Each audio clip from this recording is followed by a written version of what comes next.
Bonjour à tous. Donc, Denis, il n'y a pas très longtemps, a proposé que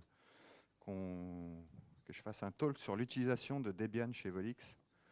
Donc, et ça m'a semblé une bonne occasion de révéler quelques petits secrets, et des points positifs et des points négatifs. Pourquoi on utilise apt ftp archive et pas reprepo, des choses comme ça. Donc, j'ai fait la présentation il n'y a pas longtemps. Et le but, c'est aussi de lister du coup pas mal de choses qu'on utilise, des outils qu'on a fait, des façons d'utiliser qui sont du coup bonnes ou mauvaises. Et vraiment, n'hésitez pas si vous avez des questions. Euh, Petite présentation rapide, mais du coup, il y a déjà eu une présentation hier du coup, mais sur le principe, donc du coup, Evolix, on fait de l'hébergement et surtout de l'infogérance de serveurs Debian. Pour un ordre d'idée, on infogère environ 750 serveurs pour une bonne centaine de clients. On est présent en France et aussi à Montréal. Et une petite particularité, c'est que autant en France, Debian, c'est vraiment un standard pour de l'infra, autant au Québec, c'est plus compliqué. C'est vraiment le standard, c'est vraiment Red Hat et CentOS. Et donc, bon, voilà. Un petit point. Donc ça, c'est de la pub. On l'a déjà fait hier. Hop. On repasse rapidement. Je reviendrai de façon sur certains points. Donc, ma première installation de Debian. En 2002, du coup, j'ai installé une Debian qui marche, qui fonctionne toujours. Alors, la machine est éteinte, mais je crois qu'il y a un an, du coup, je l'ai rallumée pour aller regarder la date exacte d'installation. Avant, ce qui était pratique, c'était avec le fichier uucp.log. Et du coup, on pouvait voir la date d'installation parce que, sauf pour les 0,001% de gens qui utilisaient UCP, du coup, ça restait là et puis on voyait en gros une trace de la date à laquelle on avait installé. Donc, du coup, c'est en mai 2002. Du coup, en mai 2002, on était à peu près sur une Potato, mais en fait, presque une Woody. Donc, ce que j'ai fait du coup à l'époque, c'est j'étais content. Donc ça, c'est une vraie photo du, parce que Woody est sorti l'été 2002. Et puis du coup, j'ai installé Woody sur plein de machines.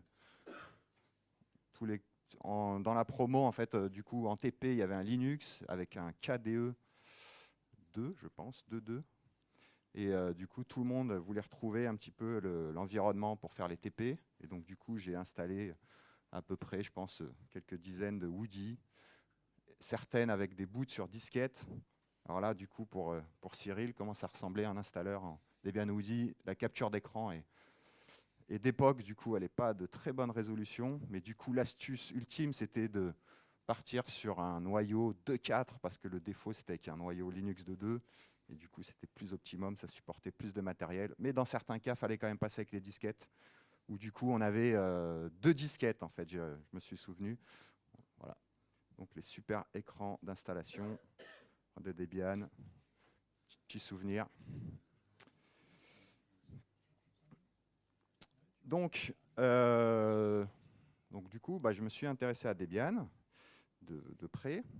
Et là, je vais lister un petit peu les outils, pour moi, qui ont été très inspirants dans Debian et sur lesquels, du coup, finalement, euh, au sein d'Evolix, on s'est inspiré. Alors, je vais les citer un peu en vrac. Ce n'est pas du tout exhaustif, mais donc voilà. Le BTS, sous Debian, donc pour reporter les bugs, mais finalement, c'est plus que pour reporter les bugs, c'est pour faire des demandes qui vont concerner le site internet, pas mal de choses, et tout est centralisé dans le système de report de bugs qui est du coup qui date de 15 ans à peu près, donc je pense, ou même encore un peu plus. Et donc le principe, du coup, on s'est pas mal inspiré du coup du BTS, notamment pour construire un outil de ticket, dont je reparlerai un tout petit peu. IRC, du coup, il y a une grande utilisation d'IRC chez Debian, et du coup, je me suis initié à IRC du coup, grâce à Debian. Et donc voilà, les mailing lists, où du coup, bah, forcément, c'est un projet international et il y a une grande utilisation des mailing lists, notamment si vous ennuyez un jour et que vous voulez lire Debian Devil, les archives ou autres. J'avoue que je ne suis plus, je ne sais pas, est-ce que c'est aussi actif là, ces derniers temps qu'à l'époque, je pense. Ouais. Aliot, donc là, en 2002, ce n'était pas encore présent, je crois que c'était dans 2004 ou en 2005, mais qui du coup était une forge pour centraliser du coup, tous les développements sous CVS et SVN à l'époque, et pas encore Git. Le principe d'avoir une équipe qualité et toutes les tâches que ça pouvait recouvrir, s'intéresser à, du coup, d'une façon générale, la qualité dans les paquets, mais aussi finalement qui est actif, qui est inactif, etc. Et c'était très, très inspirant. Et notamment pour moi, du coup, je n'avais pas d'expérience spécifiquement en développement logiciel. Et finalement, le concept de QA, c'est intéressant de le découvrir sous cette forme-là. D'autres outils, alors ce n'est pas des outils, mais les bug squashing parties, qui sont du coup des rencontres dans le monde entier pour essayer de shooter le plus de bugs possible. La localisation qui fait un travail extraordinaire au sein de Debian, et notamment, évidemment, pour la traduction, il y a plein de morceaux qui sont traduits. Et d'ailleurs, ce qui est extraordinaire, c'est qu'il y a plein de choses qui sont traduites, mais du coup, uniquement dans Debian, et ensuite, comme des man pages spécifiques à des outils, bon, après, qui retournent en upstream des fois, mais des fois qui sont d'ailleurs traduites que dans Debian. Et aussi l'organisation de cette équipe-là. Comment est-ce qu'on peut relire des choses, etc. ou autre. Et du coup, ça, très intéressant. L'équipe de sécurité, le fonctionnement avec des principes d'embargo un petit peu, etc. Le workflow sur les décisions, le principe de prendre des décisions, est-ce qu'on fait un vote, et du coup le principe de faire un vote de Condorcet, puis après ça ouvre la porte à d'autres choses. Donc on rejoint pas mal la présentation de Nicolas, mais là du coup moi je picore, je cherry-pick ce qui nous intéresse. Le principe de duocratie, au final, celui qui a raison, c'est un peu celui qui fait, quoi. Donc voilà, ça ne sert à rien des fois de discuter pendant 3 ans. Et enfin, je reviendrai un petit peu dessus, le wiki. Ça, je ne saurais même pas dire de quelle époque ça date. De 2000, peut-être 2008, 2007. Avant ?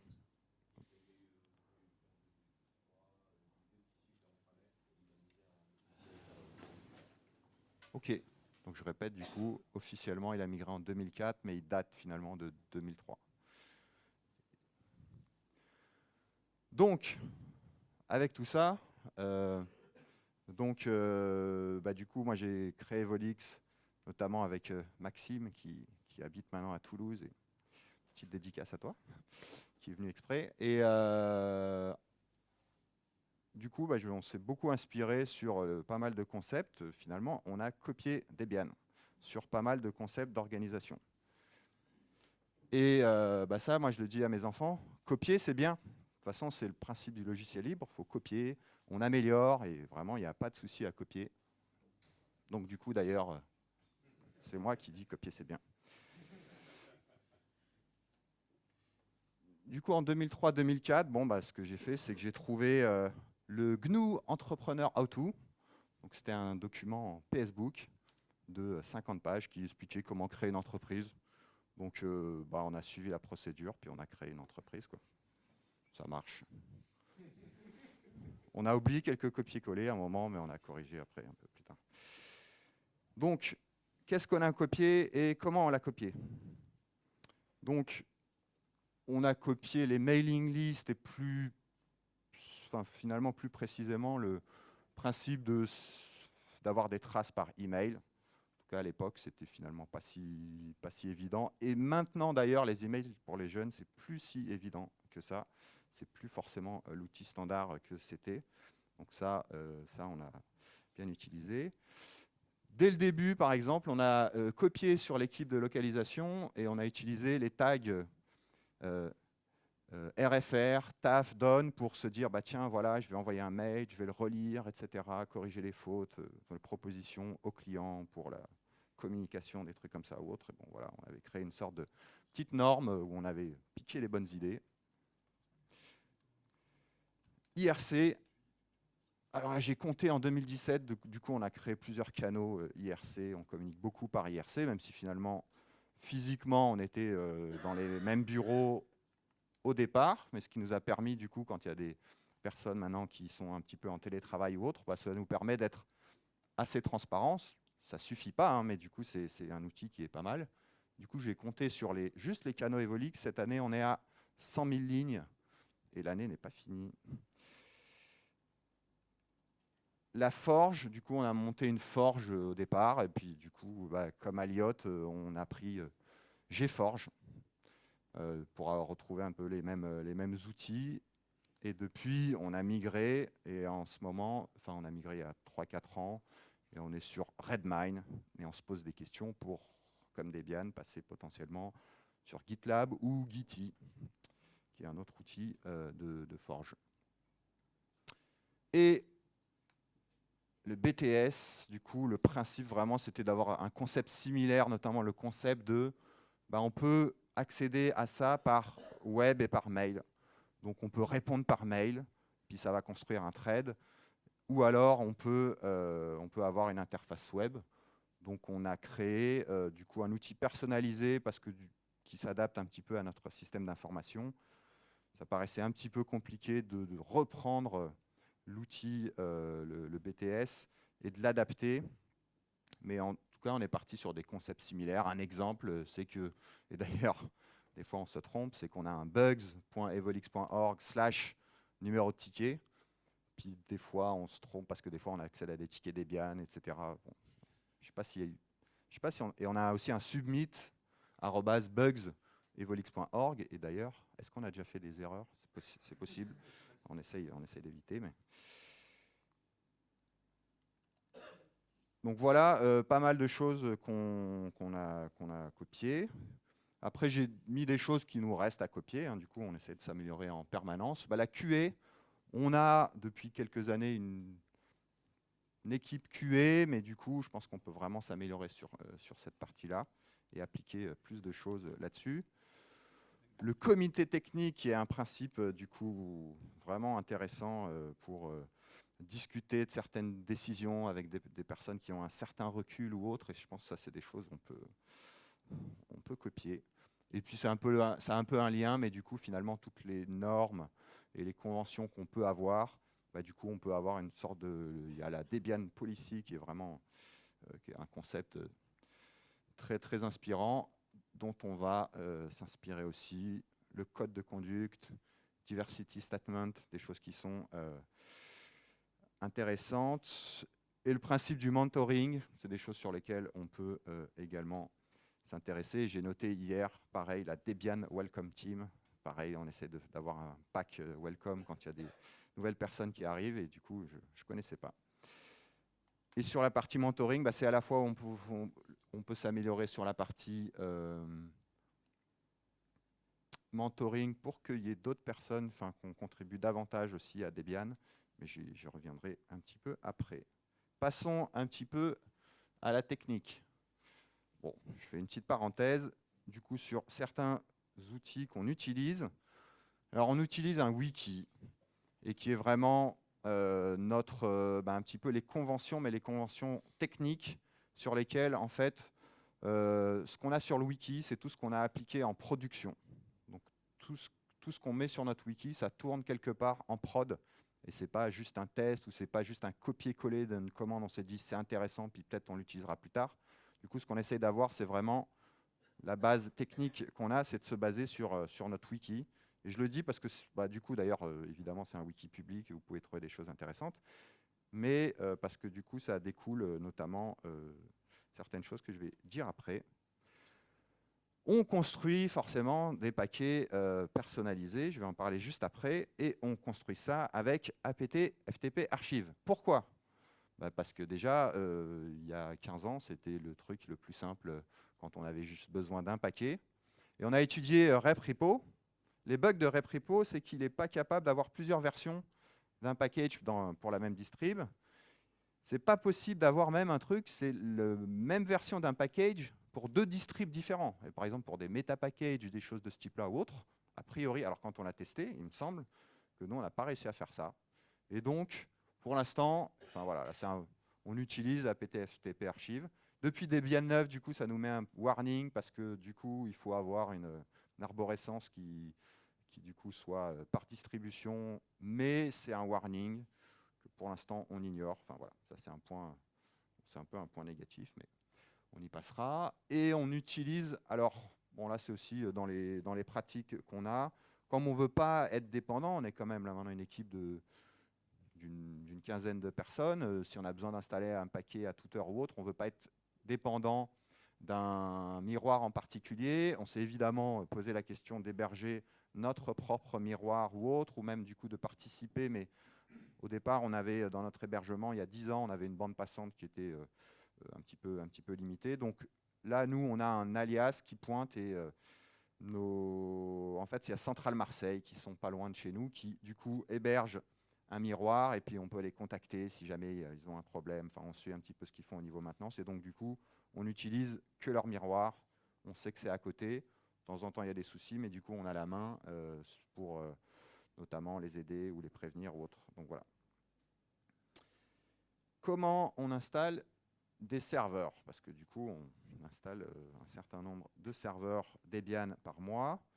Et ben, depuis le début, alors à part l'épisode des disquettes, hein, mais on utilise avec des CD, puis maintenant des DVD, ou encore maintenant en fait plutôt des clés USB.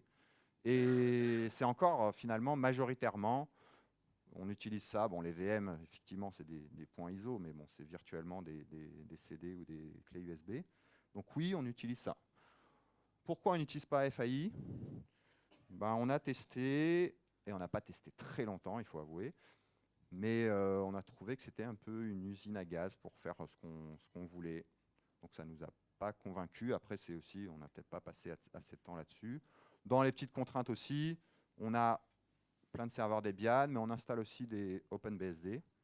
Et bah, du coup, finalement, on cherche un outil qui est du coup compatible aussi, pas uniquement avec Debian. Donc là, la solution qu'on utilise finalement assez récemment, Victor qui a mis ça en place, je ne sais pas si non, il n'est pas là, mais on utilise des boots PXE avec un preseed qui fait à peu près tout, sauf le hostname et le partitionnement. C'est vraiment les étapes spécifiques ou le partitionnement. Finalement, là, on a quand même un parc hétérogène de machines avec plein de clients différents. Et c'est, à part le hostname, bah, du coup, le partitionnement, c'est la seule étape où, de toute façon, il n'y a pas un grand intérêt de vraiment l'automatiser parce que finalement, c'est le point où on se pose finalement une question manuelle presque à chaque fois, sauf quand on clone, mais quand on clone, après, c'est encore, on utilise des outils un petit peu différents. Pour l'installation de paquets, bon alors là, rien d'extraordinaire, j'ai envie de dire, mais on utilise un paquet qu'on appelle historiquement, c'est pas très joli, mais il s'appelle serveur avec un U, serveur base. Et bah, c'est un meta package qui a du coup des dépendances strictes. Et ça, typiquement, c'est ce qui nous permet de savoir si un serveur, en gros, s'il est infogéré par nous, bah, c'est si ce paquet est installé. Du coup, on va retrouver nos outils sur lesquels on a décidé qu'il fallait qu'ils soient vraiment installés. Et c'est un depends, c'est forcément installé. Et du coup, ce serveur base, bah, on le maintient finalement par version de distribution. Il peut avoir des évolutions. Mais du coup, là, oui, voilà, c'est la version pour Jessie. Donc là, on doit par exemple installer libpam, systemd, des choses de ce type-là. On fait ça aussi, en fait, bah, on a des ordinateurs au bureau. Et puis, ils sont tous sous Debian, à part un ou deux sous OpenBSD. Et bah, on a pareil, alors là encore une mauvaise idée qu'on a eue, mais ça s'appelle Desktop Base. Donc du coup, il y a déjà un paquet qui s'appelle Desktop Base. C'est vraiment bête, quoi. En plus, c'est en anglais, l'autre était en français, mais bon, peu importe. Donc du coup, mais bon, finalement, on installe ce paquet-là. Et là, bon, là, il y a des dizaines, voire des centaines de paquets. Et par exemple, quand on installe des nouveaux postes, bah maintenant, là, on a un playbook Ansible et puis qui notamment installe ce paquet. Puis ça fait déjà 90% du travail. Après, il y a petite config avec l'URL d'app, des choses comme ça ou autres. Mais du coup, c'est bien pratique. Et du coup, d'ailleurs, dans le challenge, tout le monde, même ceux de la compta, l'administratif ou autre, on utilise tous Linux. Et ça marche bien. Qu'est-ce qu'on aime, qu'est-ce qu'on n'aime pas sous Debian? Alors là, bon, attention. Là, je ne me suis même pas plongé dans le sujet. Enfin, si, je me suis plongé un petit peu dans le sujet, mais le débat qui, je pense, est impossible à résoudre parce que du coup, pourquoi est-ce que défaut MTA installe Eximcat et pas Postfix? Alors, enfin, bon, si, je sais pourquoi. Il y a des débats qui sont relancés. Il y a eu une non, il n'y a pas eu une GR, mais bon. Il y a une page de wiki qui référence les discussions qui sont relancées tous les 2 ans, etc. Ou autre. Donc, voilà, bon. C'est pas très embêtant hein, au final dans les scripts, on purge, etc. Ou autre. C'est pas un gros point, mais pourquoi? Pourquoi? Non, moi je sais pas. Bon, parlons des points positifs plutôt. Et notamment, ben là, c'est plein de choses un petit peu transparentes, dont nous, des fois, on a un petit peu du mal à se rendre compte, qui sont facilitées par le packaging Debian, et ça, c'est extraordinaire. Debian sysmain, par exemple, pour les paquets MariaDB ou MySQL, qui permet de générer un mot de passe admin, etc. ou autre, ça, c'est trop, trop bien. La config d'Apache éclatée, on s'est posé la question de savoir, moi, il me semble que c'est du coup le mainteneur Debian qui a initié cette partie-là avec les liens symboliques pour les virtual hosts et les commandes pour, au départ, activer les virtual hosts, puis après les modules, enfin il y avait les deux, puis maintenant il y a la conf qui peut être en lien symbolique. Voilà, ça c'est trop bien. Bon, je liste pas tout un petit peu, mais c'était pour lister. Voilà. Et sur le même sujet, du coup maintenant on utilise Ansible. Hier on a parlé un petit peu de ça. Et je voulais juste parler sur la partie maintenance, quelque chose dont on a parlé à la DebConf cet été, mais sur les config files et comment du coup gérer les config files sur les serveurs. Je ne vais pas être très long, mais c'est pour rappeler un petit peu certains principes. Vous savez probablement qu'il y a plusieurs façons de gérer les config files sous Debian. Soit c'est des fichiers qui vont être inclus dans le paquet, et dans ce cas-là, qui vont être marqués comme des conf files, et vous avez sûrement déjà vu finalement les points dpkg hold et des points dpkg dist. Donc ça, c'est une méthode un peu standard, mais du coup pas très intelligente quand même. Il y a, je passe très rapidement les symlinks, je connais quasiment aucun paquet qui utilise ça, mais donc c'est une méthode possible. Et la bonne méthode pour des paquets un petit peu complexes et des paquets qui ont besoin d'une configuration où on va mettre les mains dedans, c'est d'utiliser des maintainer scripts, ce que font un certain nombre de paquets, où ça permet de générer, en fonction de questions de debconf, des choses comme ça, ou d'autres paramètres, un fichier de configuration qui va être adapté. Et la question du coup que je me pose, et je ne sais pas pourquoi est-ce qu'on n'utilise pas plus UCF, qui est quelque chose qui peut être utilisé du coup dans un script post-inst. Du coup, UCF, il est capable de faire quelque chose d'extraordinaire. Il est capable de faire un three-way merge pour les conflict resolution. Donc, il est capable d'avoir une config par défaut, puis on rajoute des choses, et puis potentiellement, il pose des questions, mais il est capable tout seul de merger, de comprendre qu'il y a une ligne qui a changé par rapport à la conf standard. Puis s'il y a d'autres lignes qui ont changé, il ne va pas nous demander de faire un diff, des choses comme ça ou autre. Dans pas mal de cas, on est capable de faire du coup de résoudre automatiquement le conflit. Et je crois que du coup, j'ai compté, il n'y a pas beaucoup de paquets qui utilisent ça. Donc c'est une question aussi, je ne sais pas pourquoi.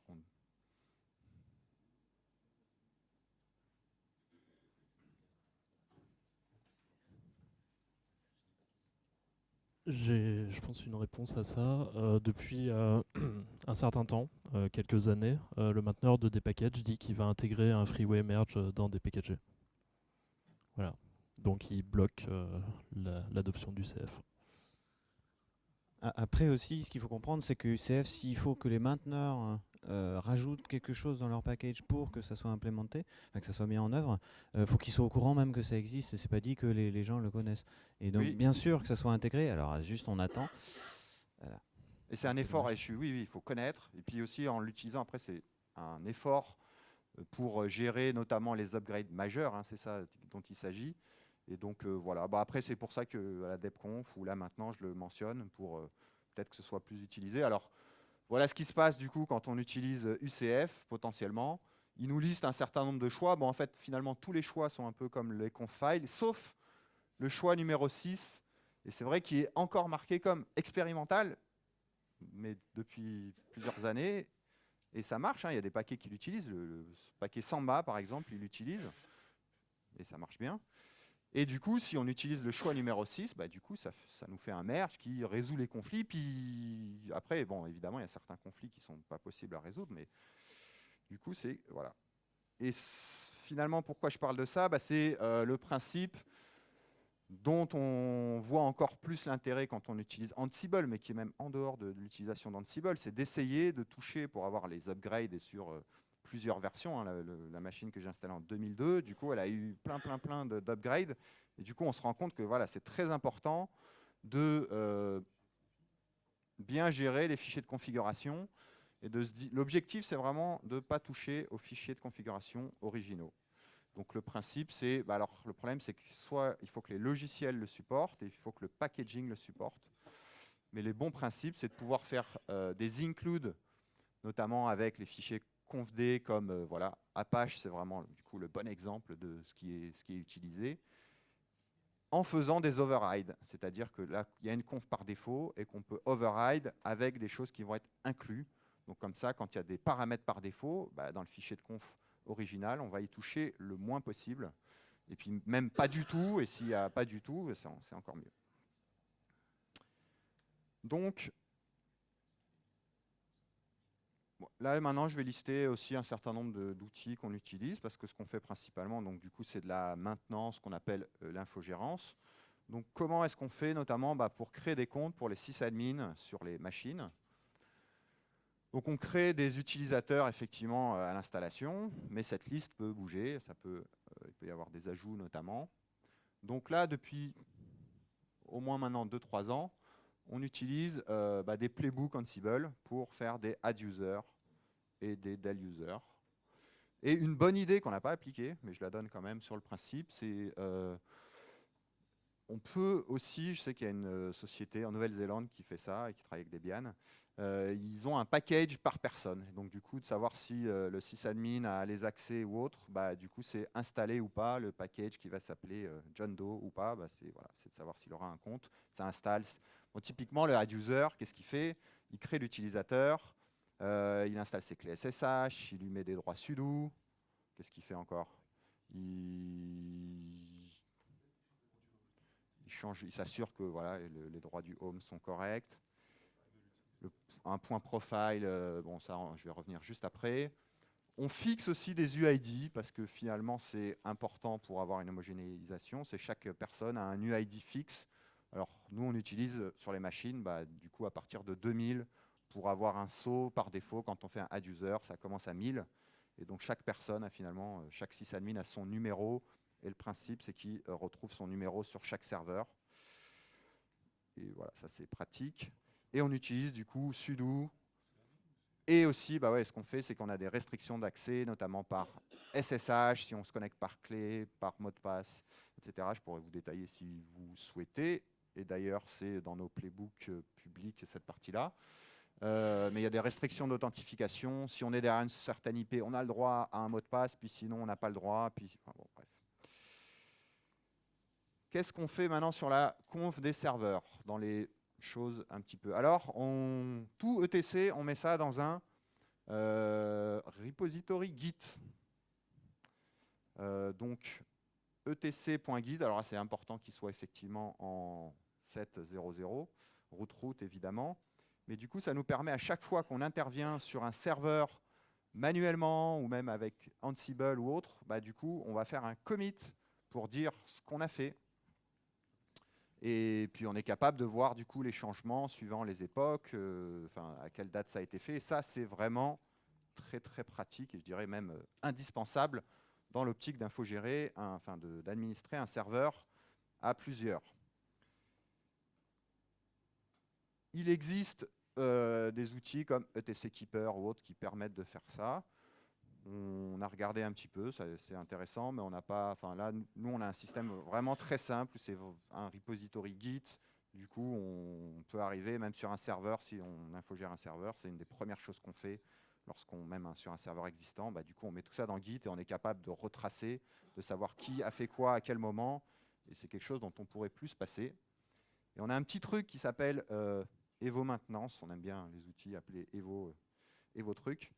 Et Evo Maintenance, c'est un outil justement qui est basé sur une astuce qui n'est pas très compliquée. C'est on trappe les exits. Donc dès qu'on se déconnecte en SSH, on fait un exit, ou alors on fait un CTRL-D, ou alors on a un timeout qui nous force à le faire, ou autre.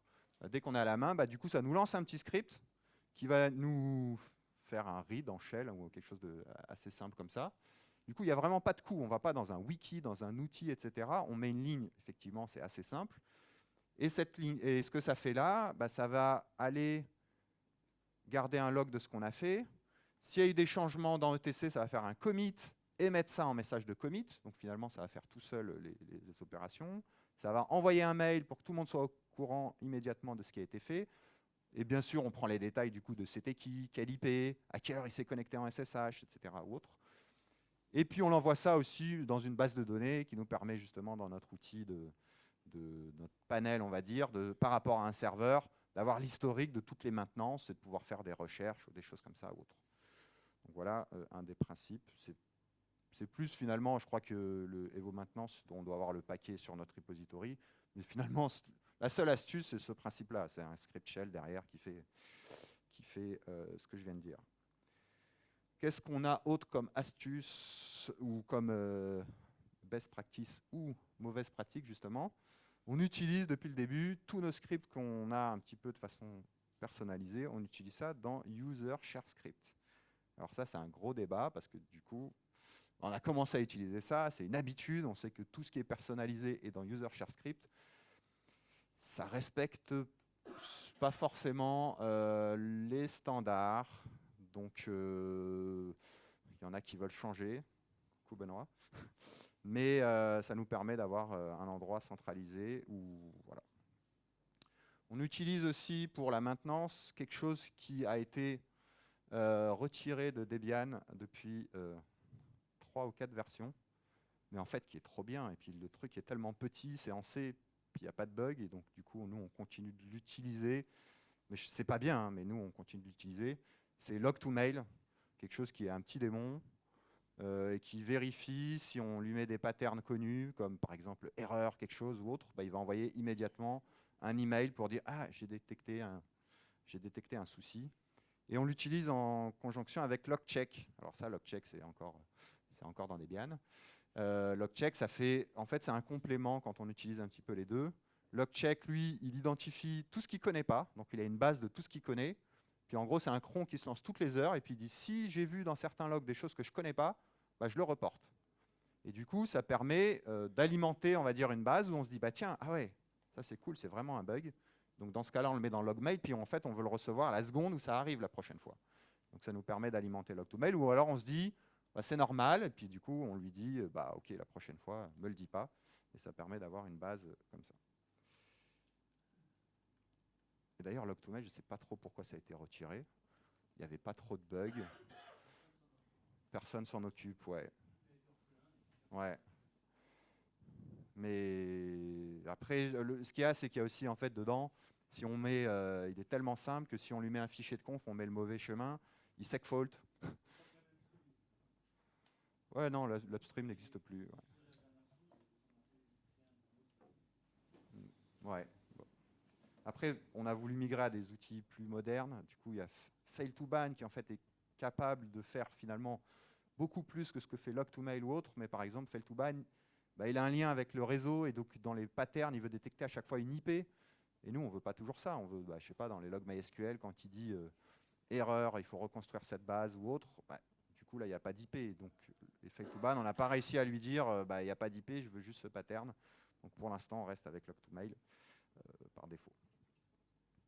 Et on en a parlé hier, mais on utilise ce qu'on appelle EvoCheck, et qui est un script shell qu'on lance une fois par jour, qui est en cron sur chaque serveur, et qui fait des tests de conformité du coup assez simples, vérifier que Bon, combien il y a de critères? Il y a peut-être une centaine de critères, un petit peu moins, suivant chaque version. Et finalement, les critères, c'est vérifier que bon, voilà, /root est bien en 7.0.0, parce que du coup, il peut y avoir des choses confidentielles dedans.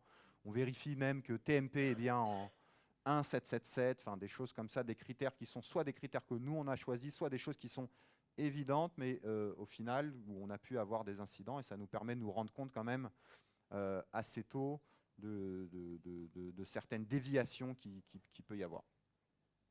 Et pareil, il est disponible, mais bon, ça n'a pas un grand intérêt, je dirais, de l'utiliser parce que c'est nos conventions, mais c'est plus le principe qui peut être intéressant de se dire, bah voilà, si je suis en Debian 9, je dois avoir tel fichier de configuration, il doit avoir tel droit, etc. ou autre. Voilà. Les outils qu'on utilise, c'est par exemple tout ce qui est firewall sur un serveur. On n'utilise pas un. On n'utilise pas. T'as une question, Nicolas? Okay. On n'utilise pas un script type table. On a fait un petit outil qu'on appelle Mini Firewall, qui n'est pas très évolué, mais qu'on utilise depuis finalement plus de 10 ans. Et le principe, c'est de faire un firewall, mais juste pour la machine. Donc il y a des variables finalement shell dans un fichier etc défaut mini firewall et qui permet de dire bah voilà, j'ouvre tel port, et puis j'ai des règles personnalisées. Et du coup, on utilise ça. Alors on se pose par exemple toujours la question, est-ce qu'on package ça? Je ne sais pas si ça a un grand intérêt de le packager parce que c'est pas non plus fonctionnel pour tous les cas, etc. ou autre. Mais voilà. Enfin, quand je dis packager, je crois qu'il est packagé, mais c'est du coup d'en faire un package officiel. Mais, voilà. On utilise dans les mêmes outils, petits outils, on utilise beaucoup OpenVPN, on utilise même des petites PKI. Donc du coup, on a un petit outil qui s'appelle Shell PKI, puis du coup qui s'installe, et puis on fait create, puis c'est créer une PKI, puis on est capable de générer des certificats sans installer une usine à gaz comme certains outils existent. Il n'y a pas de Java, il n'y a pas de choses comme ça. Shroudbind, bon, ça c'est plus un petit script qui permet de shroud et bind qu'on utilise. Pour les backups, on utilise Evo Backup, et c'est un script qui fait du coup des backups qui poussent en rsync sur un serveur centralisé. Voilà, quelque chose de très simple. Et tout ça, vous pouvez les retrouver sur notre forge si jamais ça vous intéresse ou si vous avez des questions. C'est des choses qu'on installe sur tous les serveurs, tous nos serveurs Debian. Et Evo Acme, donc ça c'est pour la gestion de Let's Encrypt, donc qui est une petite surcouche à Certbot et qui nous permet facilement enfin voilà, ça fait un peu un boulot, un complément de Certbot pour générer les CSR et avoir les certificats. Ensuite, comment est-ce qu'on gère les mises à jour de sécurité? Donc, nous, LTS, c'est quelque chose qu'on a un petit peu poussé. Parce que c'est vraiment, ça nous enlève une épine du pied. On n'arrive pas à suivre effectivement à dire à tous nos clients que du coup, vous ne devez plus avoir de Debian 7 dans quelques mois, de Debian 8, non, maintenant c'est de Debian 8 dans quelques mois ou autre, et du coup, ça prolonge la durée de vie de nos systèmes, et du coup, ça, c'est quand même une killer feature. Qu'est-ce qu'on utilise comme outil? Donc là, je vais plus parler des mises à jour de sécurité et de stabilité. On utilise un tout petit peu ApptiCron sur certains serveurs pour tester. Et ApptiCron, c'est un outil qui permet de nous dire tout de suite quand il y a des mises à jour à faire. Donc, il nous envoie un mail. Du coup, on fait les mises à jour. Et sur certains serveurs un peu moins critiques, on les teste.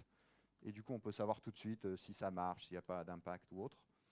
Mais ce qu'on fait, le principe, c'est que le mardi matin, à 9h42, heure française, ou non, heure locale, puisque au Canada, on fait ça à 9h42 aussi. On fait tourner un petit script qui s'appelle list upgrade et qui va lister tous les paquets qui sont à mettre à jour. Donc sur le principe, il va faire un apt get update, et juste update, et voir les paquets qui vont être mis à jour. Puis on va envoyer ça notamment au client, et on va lui dire, ah bah voilà, il y a tel paquet à mettre à jour, tel paquet à mettre à jour. Ça va aussi indiquer quand il y a des démons de dire tiens, il faut redémarrer, il ne faut pas redémarrer ou autre. Et en gros, on le propose, et en règle générale, on propose de faire le upgrade le jeudi soir, sans faire de update. Parce qu'effectivement, la liste peut changer, il peut y avoir une mise à jour de sécurité entre-temps. Donc Bon, il y a des créneaux différents, mais grosso modo, le jeudi soir, pour nous, c'est souvent le jour des mises à jour. Donc, on fait ça. On a un petit système aussi où, du coup, sur les serveurs, il va chercher un fichier. Si, par exemple, on peut annuler les mises à jour, annuler l'envoi des mails ou lui dire mettre des exceptions suivant ce qu'il a trouvé, etc. ou autre. Mais bon, voilà. Et pour les mises à jour majeures, donc là, ça rejoint pas mal ce qu'a fait Cyril sur le principe. Donc du coup, alors sur le wiki, on a des pages qui disent comment migrer de Debian 6 à 7, comment migrer de 7 à 8. Et sur le principe, dès qu'on a un souci, on va reporter ce qui s'est passé et puis comment le contourner ou autre. Donc voilà, je ne sais pas ce qu'on peut dire de plus que ça, mais du coup, on fait effectivement les mises à jour à la main. Et mais ça, finalement, après, on a du mal sur les serveurs, comme on ne fait pas des migrations des serveurs de production avant que ce soit stable. C'est un petit peu dommage dans le workflow. On a un petit peu du mal à tester ça beaucoup en amont pour pouvoir reporter les bugs, pour se dire attention, ça on aurait pu le dire avant que ce soit stable. Et donc ça, on n'est pas très bon sur cette partie-là. Le cloud. Il faut parler du cloud, c'est à la mode. Juste vous dire comment on fait de la virtualisation en quelques mots. Ce qu'on fait, on utilise KVM, on utilise libvirt, et une des astuces, on utilise DRBD pour avoir ça, en fait, une synchronisation du file system sur plusieurs machines. On utilise ça over LVM, et le principe, c'est qu'en fait, pour chaque machine, on a des volumes DRBD. On peut en créer des dizaines, ça n'a pas de souci. Du coup, on choisit 2 machines, puis il y a une machine master et une machine slave. Et donc, ça nous permet de faire des migrations à chaud, et puis de le faire des migrations à chaud. Puis si la machine plante, on redémarre tout sur une autre machine. Et ce qu'on avait fait au départ, on avait créé un gros volume d'RBD ou autre, puis on mettait à droite, à gauche. Mais le problème, c'est que s'il y avait une machine vraiment qui plantait, on était obligé, on avait un split brain, puis on devait choisir et dire on rapatrie ou autre. Et du coup, pour résoudre ça, on fait ça machine par machine. Et du coup, ça marche bien. Voilà. Bon, si vous avez des questions, pareil, n'hésitez pas. Pour la haute disponibilité pour l'hébergement, les mots-clés pour nous, c'est HAProxy. HAProxy, c'est trop bien. Ça fait du HTTP, du HTTPS, on s'en sert pour MySQL, et on s'en sert pour remplacer le ETC host pour les développeurs web. On leur dit, utilisez le port, par exemple pour MySQL, évidemment, ils n'ont pas de serveur MySQL en local, mais on leur dit, utilisez localhost 3306, et puis le reste, on va le gérer. Et du coup, dans leur dev, ils disent 127.0.0.1, 3306, puis nous, on pointe sur un serveur, puis s'il y a un souci, on pointe sur un autre serveur. Voilà. Et puis même quand il n'y a qu'un serveur, c'est bien pratique de faire ça, parce qu'on peut avoir des évolutions, du coup, indépendamment des développeurs, des choses de ce type-là.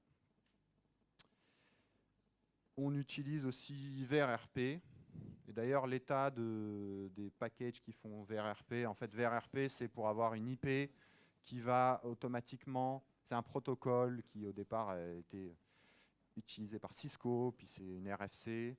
Et ça permet de dire, en cas de souci, l'IP va basculer sur une autre machine. Donc, en gros, il y a un état master et réplica.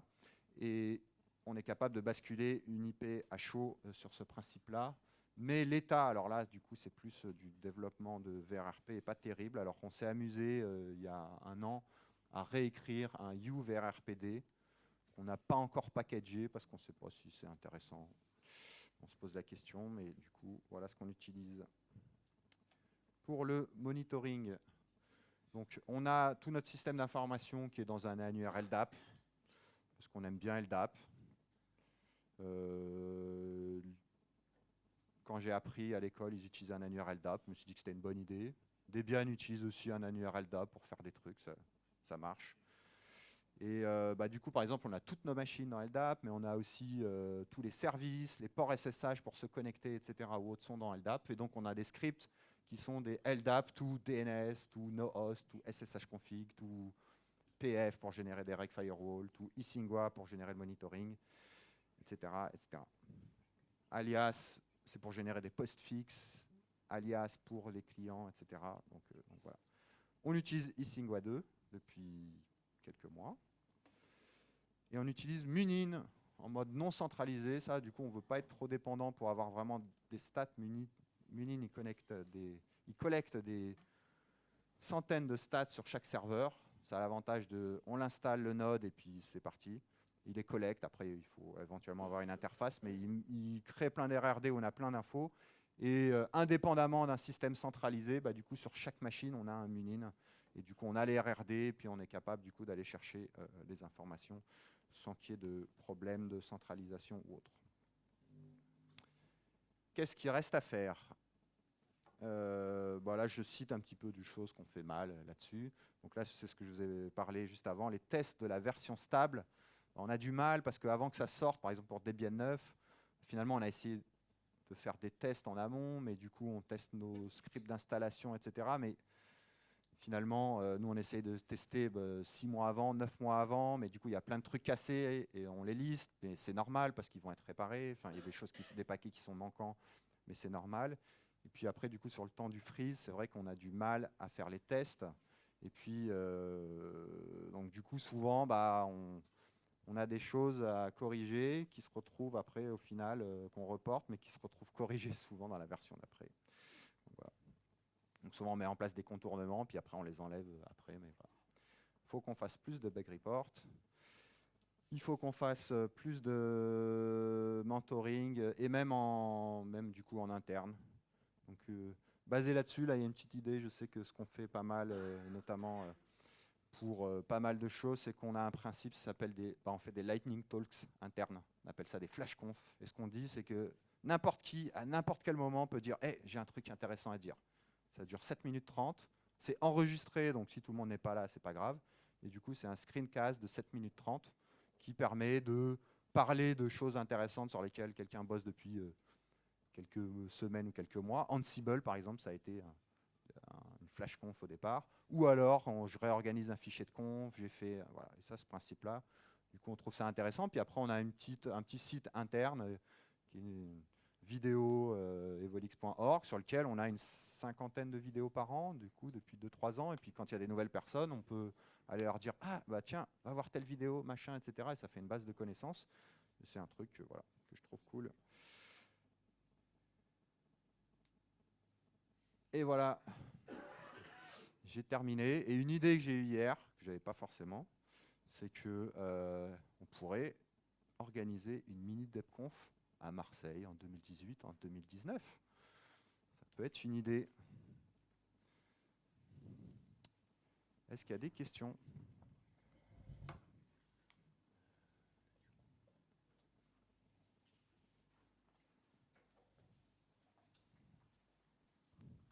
Merci pour la présentation. Qu'est-ce qui se passe si un RM malencontreux efface etc.git ?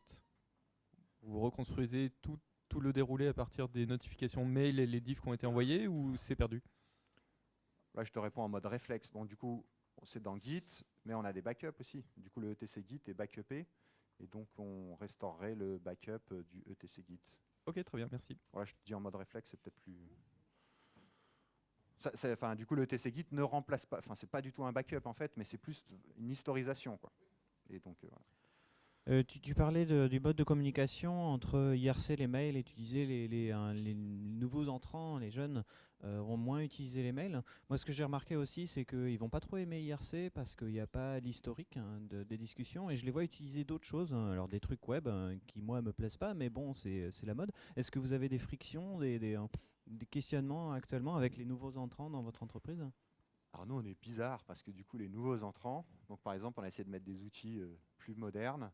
Donc dans les outils libres, alors on a fait un test qu'on utilise depuis 1 an. On utilise l'application Signal, qui est notamment Edward Snowden, et qui a créé une sorte de fondation et il encourage l'utilisation de Signal. Du coup, c'est pas comme IRC, mais c'est quelque chose qui permet de communiquer notamment avec son téléphone, d'envoyer des médias, des choses qui peuvent manquer à IRC.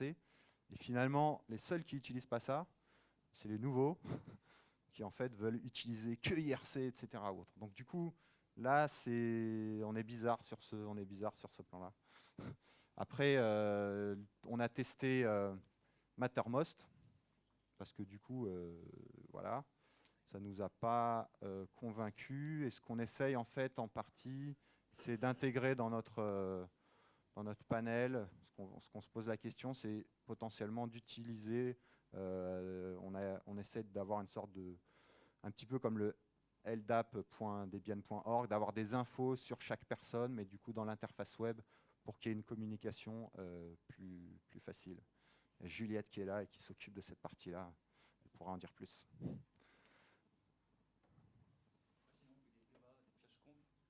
Pour faire est-ce que IRC ou WeChat est mieux, et du coup on donne envie d'utiliser ces outils. Voilà. Il y a une migration en ce moment, voilà, la migration c'est une tendance où on était à peu près tous sur IRC et on passe à WeChat progressivement.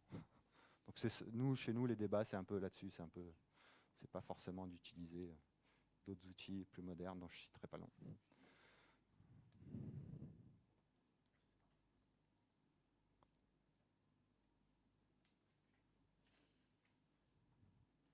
Bon ben, merci.